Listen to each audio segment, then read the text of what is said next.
पुराने जमाने की बात है, किसी जंगल में एक गीदड़ रहता था। एक दिन गीदड़ खाने की तलाश में मारा फिर रहा था। वो दिन इसके लिए कितना बुरा था, इसे दिन भर भूखा ही रहना पड़ा। वो भूखा और थका हारा चलता रहा, रास्ता नापता रहा। बिलाखिर दिन ढले वो खाने की तलाश में एक शहर में जा पहुंचा। इसे ये भी एहसास था कि एक गीदड़ के लिए शहर में चलना फिरना खतरे से खाली नहीं है। मुझे बहरहाल खाने के लिए कुछ ना कुछ हासिल करना है, इसने अपने दिल में कहा। लेकिन किसी आदमी का कुत्ते से दो चार होना ना पड़े।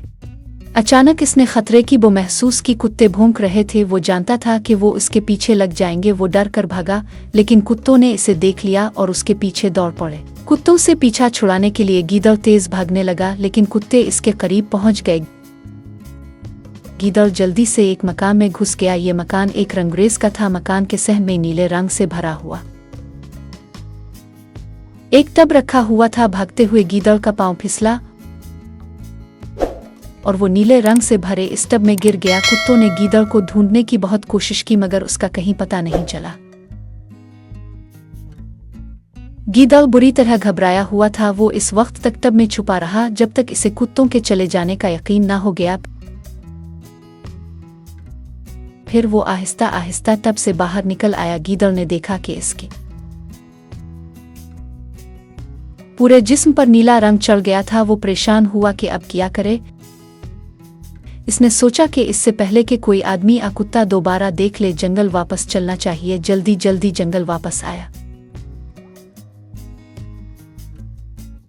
जिन जानवरों ने इसे देखा पहले तो डर कर छप गए। उन्होंने इसे एक नया और अजीब व गरीब जानवर समझा, क्योंकि आज तक उन्होंने इस तरह का नीला जानवर नहीं देखा था।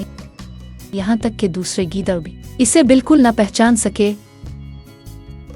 गीदड़ भांप गया कि सभी जानवर उसके इस नए रूप से डर रहे हैं। बस फिर क्या था, उसके दिमाग में एक तरकीब आई। वो चीख चीख कर जानवरों को पुकारने लगा, ठहरो, दम लो, कहाँ जाते हो? यहाँ आओ, मेरी बात सुनो। सारे जानवर राग कर गीदड़ को देखने लगे। इसके पास जाते हुए वो अब भी डर रहे थे। गीदड़ फिर चलाकर बोला, आओ मेरे पास आओ, अपने सभी दोस्तों को बिला लाओ, मुझे तुम सबसे एक जरूरी बात कहनी है। एक एक करके सभी जानवर नीले गीदड़ के पास पहुंचे। चीते, हाथी, बंदर, खरगोश, हिरन, गरज सभी जंगली जानवर उसके चारों तरफ खड़े हो गए। उन्होंने हैरान होकर इससे पूछा, तुम कौन हो? चालाक गीदड़ ने झूठ मूठ कह दिया कि मेरा नाम चिया छाओ है। मुझसे डरो नहीं, मैं तुम्हें कोई नुकसान नहीं पहुंचाऊंगा। मुझे इस जंगल में तमाम जानवरों का बादशाह बनाकर भेजा गया है। मैं एक बादशाह की तरह सबकी हिफाजत करूंगा। गीदड़ के जिस्म पर नीला रंग सूरज की रोशनी में बड़ा चमकदार और खूबसूरत लग रहा था। इसका रंग बिल्कुल अनोखा था और ऐसे रंग का जानवर किसी ने नहीं देखा। ये जाने बगैर कि वो किस किस्म का जानवर है, सभी जंगल के जानवरों ने इसकी बात का यकीन कर लिया, इसे अपना राजा मान लिया। वो इसके सामने सर झुकाकर बोले, हमें आपकी बादशाहत कबूल है, हम आपके हुक्म के मुंतजिर हैं।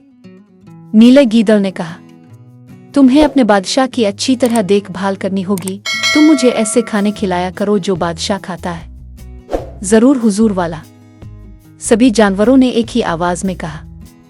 हम दिल और जान से अपने बादशाह की खिदमत करेंगे। फरमाइए, इसके अलावा हमें और क्या करना होगा? तुम्हें अपने बादशाह का वफादार रहना है।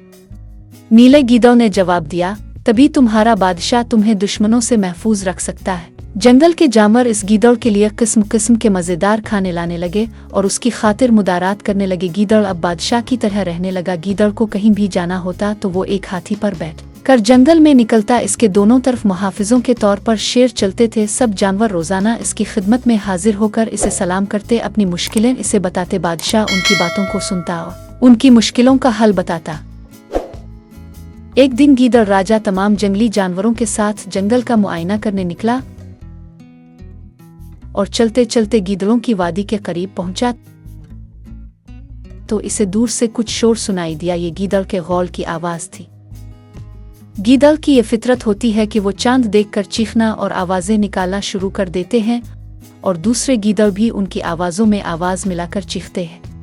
अब जब गीदड़ ने अपने साथियों की आवाज सुनी तो बहुत खुश हुआ और खुद पर काबू ना रख सका। इसे अपनी बादशाहत का भी ख्याल ना रहा और अपना सर अलिफाटे कर इसने भी गीदड़ों की तरह चीखना और आवाजें निकालना शुरू कर दिया। इसका बोलना था कि जानवरों पर उसकी असलियत खिल गई। उन्हें मालूम हो गया कि ये नीले रंग का जानवर कोई और नहीं बल्कि रंगा हुआ गीदड़ है। इसने उन्हें धोखे में रखा है। सब जानवर मारे गुस्सा कि इसे फाड़ खाने के लिए इस पर चाव दौड़े, लेकिन गीदड़ ने तो पहले ही से भागना शुरू कर दिया था। वो भागता गया तेज और आखिरकार सबकी पहुंच से बाहर हो गया और इस तरह इसकी जान बची।